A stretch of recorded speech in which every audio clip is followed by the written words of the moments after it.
You're watching Ride Like a Local with Belt Drive Betty.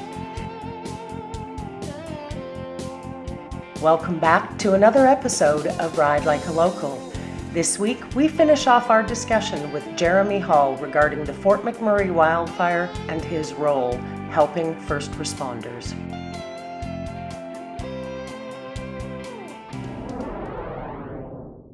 There's so many little things that we take for granted every day. Clean socks, healthy feet. Yeah. Watching some of those poor firefighters when they'd take their boots off and the blisters, how they could even walk, to me was... You know what, just running on adrenaline and passion is what it comes down to. It's like, they got a job to do, and I know a lot of firefighters from my background, still to this day, some of the best folks I've ever met. These types of people will literally give you the shirt off their back, and in one circumstance, talking to one of the Fort McMurray firefighters, he had lost his home. He's been all over the social media too. People have really taken a shining to his story, and they want to help, which is fantastic. And when I got to meet him and a couple of the other guys from the fire department that also ride, it was great to meet them. And he had lost everything, and I said, hey man, you lost a shirt off your back, here's the one off of mine. So I gave him one of my hoodies in the truck, and it was a hoodie of support for a group of people, and he was very proud to wear it, and I was pretty proud to give it. So. One thing I learned probably the most out of this entire experience is why firefighters and bikers have always gotten together and always understood each other, and that's we all operate off the same code. You never leave a brother or sister behind. Yeah. And I think our community has a lot to be proud of, from every person that donated to the crew, yourself, Will, myself, Justin, so many of these people from Grand Prairie who ride, and how this community that has hugely made a lot of its money as a result of Fort McMurray, just to see the way this entire community, civilian and rider, just everybody stepped up. Yeah. I'm quite certain, and I might be mistaken on this, but I do believe that Grand Prairie and Fort Mac are called sister cities, and obviously that's for a lot of different reasons, mainly being an oil field connected community and logging as well. And to be able to be a part of it has just been fantastic, and the local communities, how they've stepped up. People from Fort Mac didn't want to leave. They wanted to stay and help, and they just at the time it wasn't feasible. Being fortunate enough to have the opportunity and the pleasure to be able to step in and at least provide some kind of assistance. I had no idea I was going to be in an excavator or helping out the fire guys. Proud that I could. Wouldn't change a second of it, But I just expected to be there to help. If I had to clean toilets and windows, I didn't care. It was just, it's how I'm built, and I needed to be there in my own mind, just to give whatever assistance I could. And I got a pretty decent background doing a lot of things, so I'm fairly handy mechanically, and I figured, hey, stuff breaks. Maybe they need somebody to weld and fabricate something. Well, I can do that. And it was for no other reason than simply, these guys need help. And right now they don't have it, so let's go. Let's pack everything up and let's roll. I had no idea, but it was just the best thing ever. Yeah, I don't think any of us were truly prepared for what we drove into. No. But I know this, and I think I can say this with all sincerity from all of us that were involved, we'd do it again in a heartbeat. Those people were so humble, so gracious, so enjoyable to be around under the most horrific of circumstances that, forever in my heart, firefighters' hugs are the best. Yeah, well, I got a couple from some of them myself. It was a little weird. No, it was fantastic. It was most of the firefighters that I met up there are also bikers. So, it lends to the idea of you never leave your brother or sister behind. When they show up, and I got to meet them up at the hotel they were all staying at and bringing them supplies because of all you guys specifically saying, like, make sure those guys are taken care of. So, you know, I heeded that, and the e-transfers I was getting, I was sending to other people that were coming up from Edmonton, Red Deer, Lethbridge, Regina, Tofield, you name it. Like, to all you guys, thank you. You know, it's to my wife. The first night, she was up till 4 o'clock in the morning depositing well over $2,000 in e-transfers in the first 6-7 hours.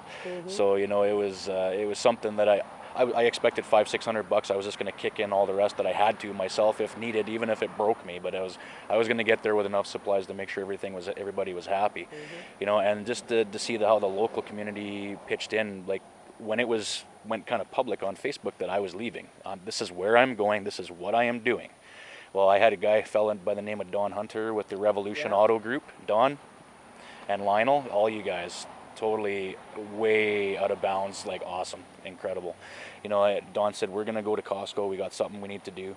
I met him at the big fuel station. I was getting fuel before we were loading to go, and they show up with an entire truckload filled with, like, there was probably 400 pizza subs, like just stuff like that people could heat and eat immediately, pack their bunker gear, pack their turnout gear, and just throw them in the bus and go, you know.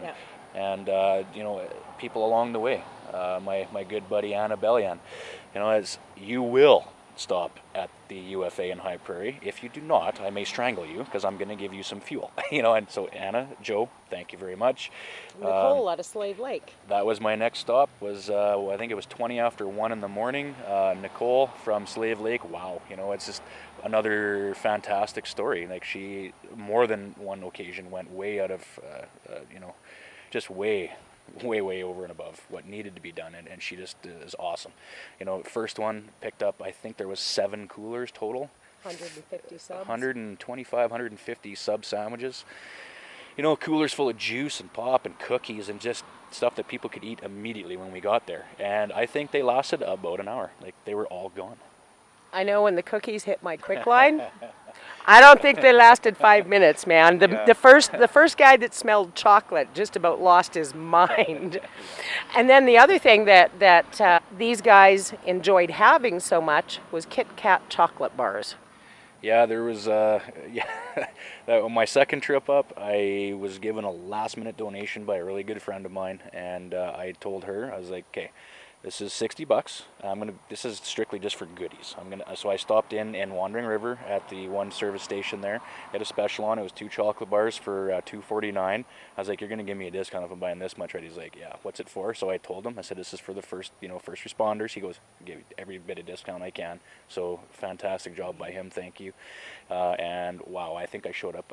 It was like I spent more like $140 on chocolate bars. But when I literally opened a giant Safeway bag it had to be triple bags because it was so heavy, and I showed up with that, and like everybody's eyes popped out of their heads. It was Kit Kats and Eat Mores and like just a little bit of everything.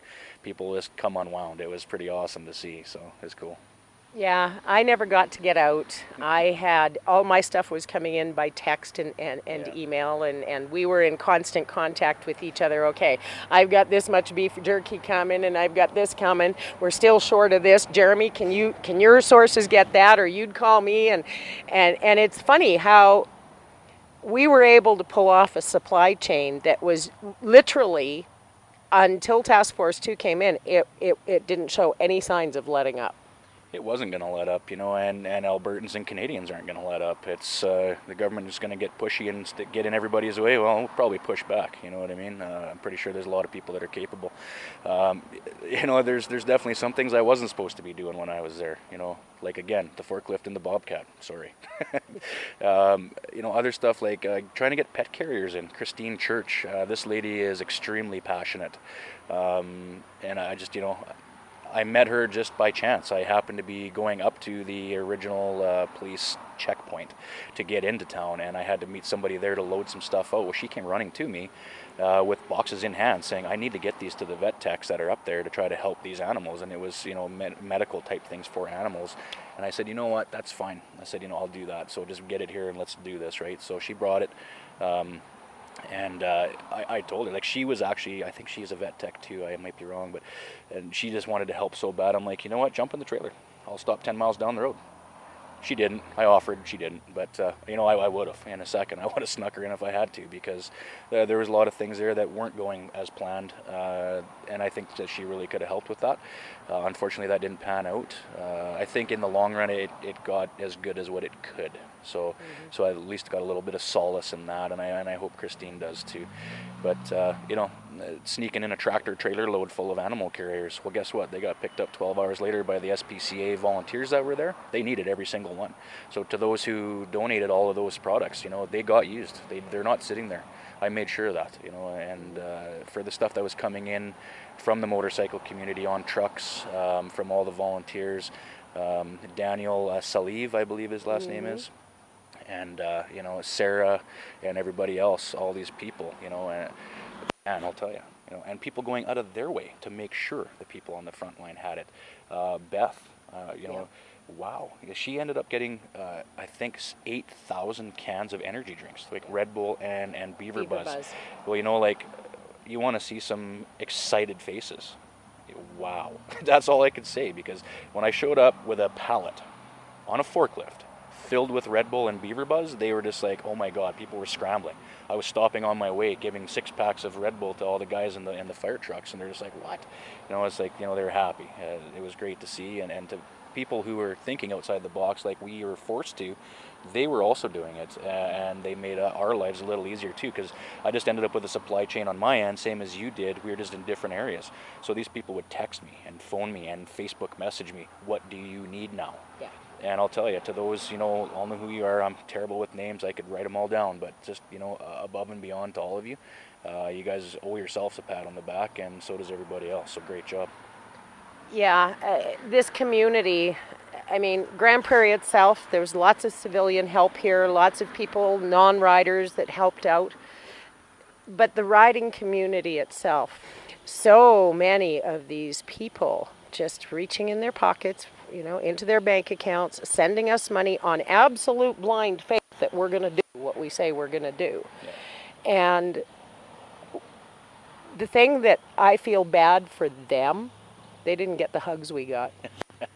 Yeah, well, you know what? They all deserve them. There's no doubt about that. It's, you know, it was a tough situation for everybody, but, you know, just having the fact and knowing the fact that you can be proud for the work that you did, because it did get handled right, and these, you know, men and women and everybody that was there on that front line made sure, like, you know, I made sure, you made sure, everybody made sure that those products were there, you know. And the pictures I know you've posted and the pictures I've posted, they show to the level of and the volume of things that we did receive. You know, like there are motorcycle clubs in Edmonton opening up a warehouse to drop donations off. It was filled in one day. Mm-hmm. You know, every motorcycle club virtually in, as far as I know, at least Western Canada, perhaps right across the country, you know, opening up the doors of their clubhouses and bringing in donations. I know in town here, everywhere was open. All the clubhouses, you know, condemned, and the DF guys and everybody. So it's, you know, it's such a great group of people. Like I said before, everybody has their preconceived notions, but what people really need to understand also is that there's a whole lot of us with great big hearts that are willing to go to the extreme, you know, to do whatever, you know, do whatever it takes to make sure that people have what they need in the times of emergency. And it's been proven over and over and over again. Yeah. We're here when it's time when we need to help. Now, I want to talk just a little tiny bit about some of the politics, because I think our audience deserves to understand what we went through in order to do the job we did. Two Hills, Alberta, winner of the inaugural Canada's Most Rider-Friendly Community Contest, home to the Run to the Hills Memorial Rally and Wayside Fallen Riders Park. Two Hills, Alberta, Canada's most rider-friendly community. The Sports Camera Store in West Edmonton Mall is your one-stop shop for drift and GoPro action cameras. We carry Canada's largest selection of action cam accessories, along with video sunglasses, hidden and surveillance cameras, and more. Visit www.sportscamerastore.com or stop into our West Edmonton Mall location, lower level by the bay. We faced some interesting challenges from the authorities, and no disrespect to the RCMP, I know they have a job to do. But it comes back down to those preconceived notions about who bikers really are. Now, I didn't have too much trouble because I'm female and I'm wearing the Canadian Army Veterans cut, so it's a little bit different for someone like me. But I know that you experienced at least once where you put on a piece of clothing and the very same officer that you served started treating you differently. Yeah, to say the least, it was frustrating. You know, I was working my ass off all day, sorry, you know, plain English, I guess, but, you know, I don't remember what day it was, but I remember that my feet hurt a lot because I was up for probably 20-something hours running all day and night and helping, you know, prepare food and getting things ready and out so everybody could do it, and you know, feeding everybody, EMTs, police, fire guys, all of them, you know, everybody needed to eat, so that's fair. So, you know, at one point, I remember it was quite late, you know, it was after supper time, so 8 or 9 or maybe 10 o'clock. It wasn't dark yet, but, you know, I had gone to my truck just to get off my feet for 10 minutes, throwing a little Pink Floyd and veg out, you know, and so I was leaving there, I was still sweating, it was quite hot and humid, so I threw on a ball cap, just grabbed one off my dash, one of the 3 that's usually up there, didn't think about which one it was, and it was the one for the club I'm part of, the Condemned, you know, and, you know, we're... they seem to think that we are something that we're not. So literally, quite literally, 3 hours previously, still feeding these same people, you know, offering them water and everything else, just something to comfort them a little bit, you know, make their day a little better. And I didn't care if they're RCMP or they're firefighters or medics. They're just a person, and they need to eat too, same as everybody else. So once I put on this ball cap, it said Condemned on it. Actually, all it said was 333 crew at the time, so it's, you know, I'm just walking around with the ball cap. I'm literally coming back from fulfilling another task, and the guy must have noticed me inside wearing it, and him and his partner came up and got right in my path and stopped me and said, "Excuse me, sir, who are you?" I was like, "Well, why is that important? I'm working, I'm busy here, you know, I'm tied up right now." "Oh, well, you know, 333 crew on your hat." I was like, "Oh, really?" I'm like, wow. You know, I had to bite my tongue really, really, really hard because I don't normally do that very well. Nickname is Filter for a reason. I don't typically have one, but you know, sometimes you need to bite your tongue a little bit, and I did, and I was like, "Well, why is it important?" "Well, it says 333 crew on your hat. You know how it is." I said, "No, I don't actually know how it is. Would you mind explaining that to me?" And the answer I received again was, "Well, you know how it is."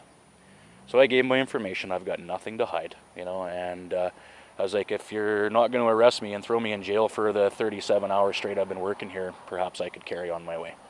"Yeah, have a great day." I was like, "You too. See you later." That was the only experience I had, but it was frustrating. But, you know, I also did have a good experience with an RCMP officer up there that allowed me to get one of my brother's motorcycles out of Fort Mac and into his hands through a couple other brothers from a different area. And so to those guys, to that RCMP woman and her partner, I won't mention any names because you probably get yourself in trouble, but thank you very much. And I know that the owner of that motorcycle is also very happy to see it, so thank you.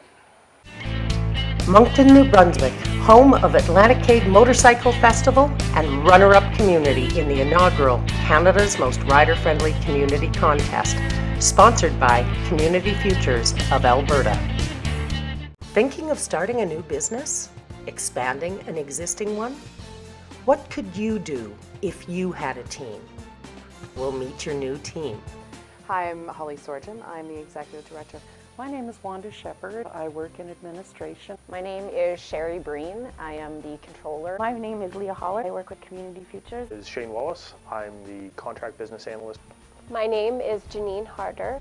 Community Futures, growing communities, one idea at a time.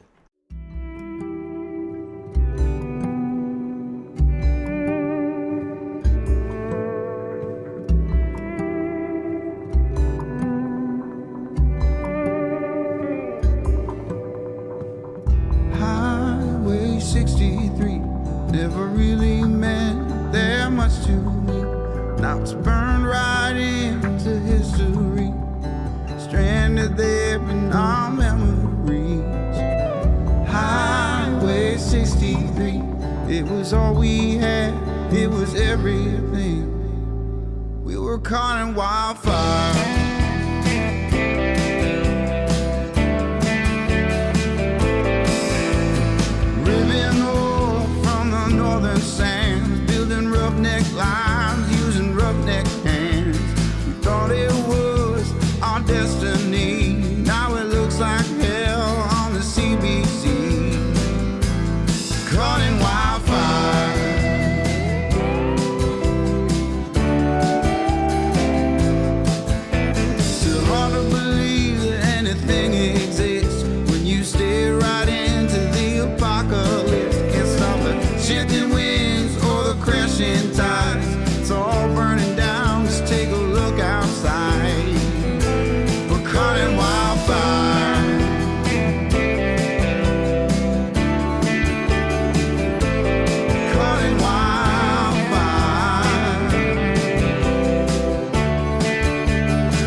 blazing down on 63. Jumping smoke will burn you to the bone, but does it set you free? All you can do is fight and inspire. All you can do is keep this desire. All you can do is join in the choir. All we can do is sing it with fire.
Being a part of something that was so fundamentally human. Yeah. You know, we're all so busy in our lives. We're all so self-involved most of the time, trying to keep our own lives together and to fulfill our goals. But it's amazing what happens to your psyche when you put yourself last and you become 100% in service to seeing someone else get through a day. Yeah, it's definitely pretty heartwarming for sure. To at the end of the day, when you do lay your head down and you're having those pre-sleep thoughts for the 8 seconds it takes you to fall asleep, but to reflect on what you actually accomplished that day, and there's so many great stories. Mine is only just one, and there's other people out there, like another fellow rider out of Calgary. I think I might be correct on that, but Daryl Hicks. Yes. Hey Daryl, wow man. Awesome. This guy went, I posted a picture on social media about a guy's man cave and how there was still beer in the fridge, and they didn't touch it. They locked everything up, made sure everything was secure, but then the word got around, and it turns out, there's people just, I think it was the same house, that they were getting married, and their wedding rings and documents and paperwork were all there. So, a little bit of buttons got pushed here and there, some rules perhaps got bent a little, and they managed to get these people's wedding rings and their wedding dress and clothing and articles of paperwork that they needed in order to fulfill this wedding. They got that all to them. So, how heartwarming is that? It's stumbling my words there, but just pretty cool stuff. And to be able to meet these people that are willing to go out of their way and just drop everything and drop all the crap. Just no more being self-absorbed. It's all about somebody else. And when you can smile at the end of the day because you've done that, it's there's not many better feelings on the planet. So I would agree with you on that. And that's been some time with Jeremy Hall. He was one of the very first people to join me down on the ground in Mac Island in Fort McMurray during the wildfire. And I'm really grateful to know you, Jeremy. I've known you for pretty close to 20 years now. yeah, for sure. And We've never butted heads though. no, but you sure saved me from butting my heads with a few people now, didn't you? Perhaps we'll probably leave that one alone. That's all our time this week, folks. Join us next week when we talk to yet more volunteers from the Fort McMurray wildfire.